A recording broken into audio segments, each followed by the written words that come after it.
নীলফামারীর সৈয়দপুরে সীমান্ত এক্সপ্রেস ট্রেনে ঘটেছে এক বিরল ঘটনা। অজ্ঞান পার্টির সদস্য ফুল মিয়া প্রতারণার শিকার করতে গিয়ে শেষ পর্যন্ত নিজেই অজ্ঞান হয়ে পড়েছেন। ঘটনা জানা গেছে শনিবার সকালে খুলনা থেকে চিলহাটিগামী সীমান্ত এক্সপ্রেস ট্রেনে একই বগিতে যাত্রী ছিলেন দিনাজপুরের কৃষ্ণপুর গ্রামের কৌশিলা রায় ও তার মেয়ে বিথি রানী।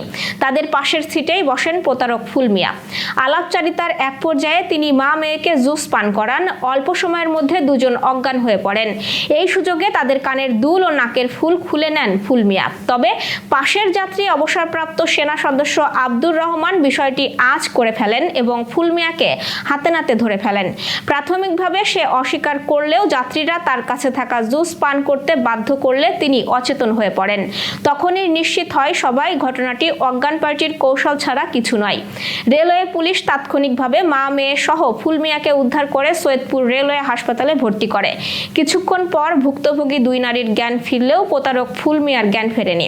পুলিশ জানায় ফুল মিয়ার বাড়ি রংপুরের মিঠাপুকুর উপজেলার। তার নামে দেশের বিভিন্ন রেলওয়ে থানায় একাধিক মামলা রয়েছে। ঘটনার সত্যতা নিশ্চিত করে সৈয়দপুর রেলওয়ে থানার ভারপ্রাপ্ত কর্মকর্তা মাহমুদ উন নবী জানিয়েছেন, ভুক্তভোগী কৌশিলা রায়ের ছেলে রবীন্দ্রনাথ রায় এই ঘটনায় মামলা করেছেন।